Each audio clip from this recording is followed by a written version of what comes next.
Entire YCP లీడర్లు ఒక ఎత్తు, ఆ లీడర్ తీరు మరో ఎత్తు. అధికారంలో ఉన్నప్పుడు లైమ్ లైట్లో ఉంటూ వచ్చిన ఆ మాజీ ఎమ్మెల్యే ప్రతిపక్షంలో కూడా పొలిటికల్ హాట్ టాపిక్గా ఉంటున్నారు. అందుకు కారణం ఆయన మాట్లాడుతున్న తీరే. విపక్షంలో విపక్ష వాయిస్ వినిపిస్తూ ఉన్నది ఉన్నట్లుగా మాట్లాడుతూ వార్తల్లో నిలుస్తున్నారు. ఇంతకీ ఆ నేత మాట తీరులో మర్మమేంటి? అసంతృప్తి రాగమా? ముక్కుసోటిగా మాట్లాడడమే నైజమా?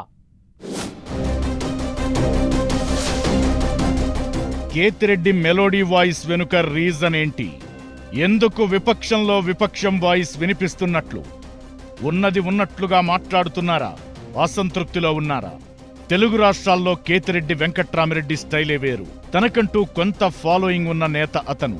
ధర్మవరం నియోజకవర్గంలో ఒక పవర్ఫుల్ లీడర్గా ఎదిగిన ఆయన అధికారంలో ఉన్నప్పుడు నిత్యం లైమ్ లైట్ లో ఉంటూ వచ్చారు. పార్టీకి పవర్ పోయింది.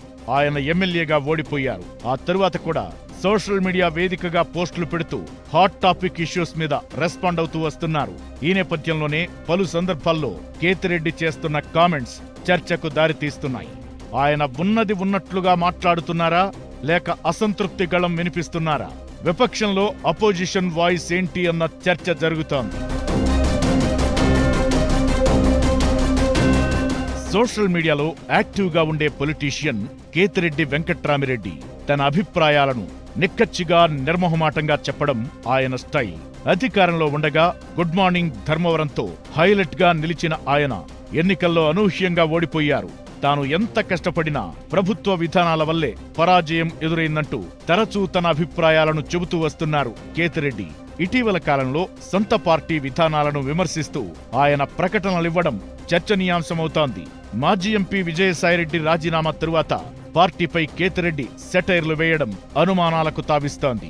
కేసుల నుంచి తప్పించుకోవడానికి సాయిరెడ్డేమీ అతీతుడు కాదంటూ కామెంట్ చేశారు కేతిరెడ్డి. ఇలా సమయం వచ్చినప్పుడల్లా సొంత పార్టీపై సుతిమెత్తగా సున్నితంగా విమర్శలు చేస్తున్న కేతిరెడ్డి తీరు వైసీపీ వర్గాల్లో చర్చనీయాంశంగా మారింది. ఎన్నికల ఫలితాలు వచ్చిన తరువాత ఇసుక మద్యం విధానాలే ఓటమికి కారణమని చెప్పిన కేతిరెడ్డి ఇప్పటికీ తమ పార్టీ మారలేదని అప్పట్లో సంచలన కామెంట్స్ చేశారు.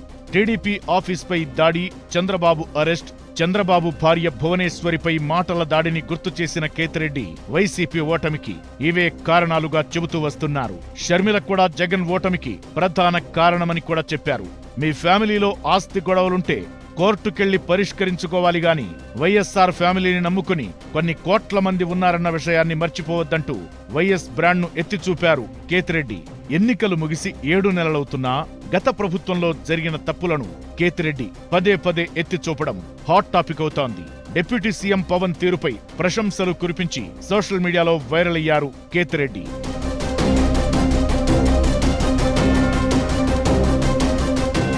వాస్తవానికి వైసీపీ అధికారంలో ఉన్నప్పుడు ఏ ఎమ్మెల్యే కష్టపడనట్లుగా తెల్లారి లేస్తే పబ్లిక్ లో ఉంటూ వచ్చారు కేతిరెడ్డి.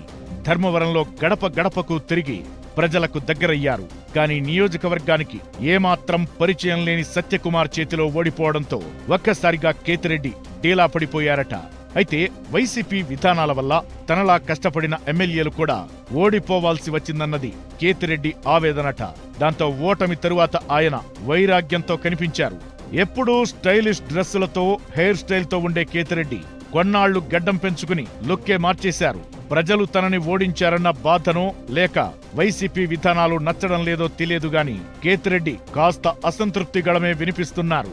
ఆయన వాస్తవాలే చెబుతున్నా ఉన్నది ఉన్నట్లుగానే మాట్లాడుతున్నట్లు కనిపిస్తున్నా సొంత పార్టీని ఇరకాటంలో పెట్టేలా కామెంట్స్ చేయడమే చర్చనీయాంశమవుతోంది.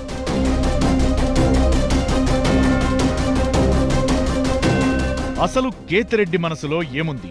ఆయన ఎందుకిలా వాయిస్ వినిపిస్తున్నట్లు అన్నది ఎవరికీ అంతు చిక్కడం లేదు.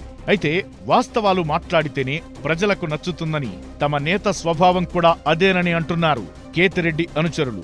ఉన్నది ఉన్నట్లుగా మాట్లాడమే బెటర్ అనే అభిప్రాయంలో కేతిరెడ్డి ఉన్నట్టు చెబుతున్నారు. కేతిరెడ్డి మాట తీరులో మర్మమేంటో, సొంత పార్టీ తప్పులను ఎత్తిచూపడం వెనుక రీజన్ ఏంటో తెలియాలంటే మరికొన్ని రోజులు వెయిట్ చేయాల్సిందే.